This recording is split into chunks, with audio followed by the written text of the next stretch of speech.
September 26, 1983. Deep inside a secret Soviet bunker, alarms suddenly erupt. The early warning system flashes one terrifying message. Nuclear missile launched from the United States. Minutes later, 4 more launches appear on the radar. The world is seconds away from nuclear annihilation, and one man decides to do nothing. It was 1983. The Cold War was colder than ever. President Reagan had just called the Soviet Union the evil empire. Nuclear missiles were armed and waiting across Europe.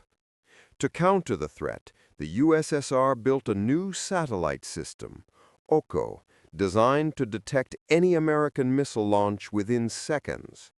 But that night, OKO would make the most dangerous mistake in human history.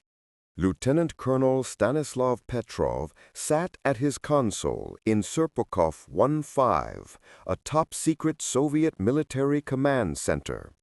His job was simple.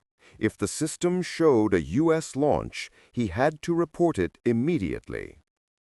At 15 minutes past midnight, the system screamed, "Missile launch detected." Petrov froze. Could this be real? He thought. One missile didn't make sense. The Americans would never attack with just one.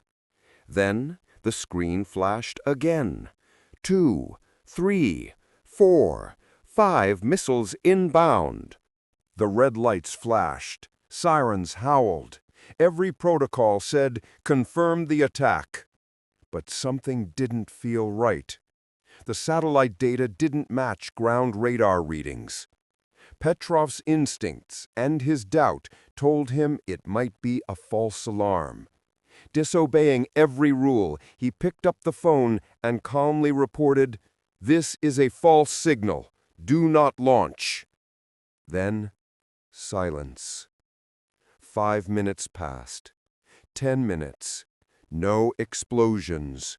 No war. The system had malfunctioned. Reflections of sunlight on high-altitude clouds fooled the satellite sensors. But that night, no one knew. One wrong report and the Soviet missiles would have been launched, followed by an American retaliation. Billions could have died. But because of one man's hesitation, the world lived. The event remained classified for decades. Petrov wasn't rewarded. He was reprimanded for not following procedure. Yet years later, the truth emerged. He became known as the man who saved the world. Petrov once said, "I just didn't want to be the man who started World War III." Sometimes, saving the world isn't about pressing the button. It's about refusing to. In an age when technology decides life and death, one man's doubt saved humanity. September 26, 1983, the day one human error became the world's greatest miracle. If stories like this fascinate you, hidden moments that changed the course of history, subscribe to Page by Sound.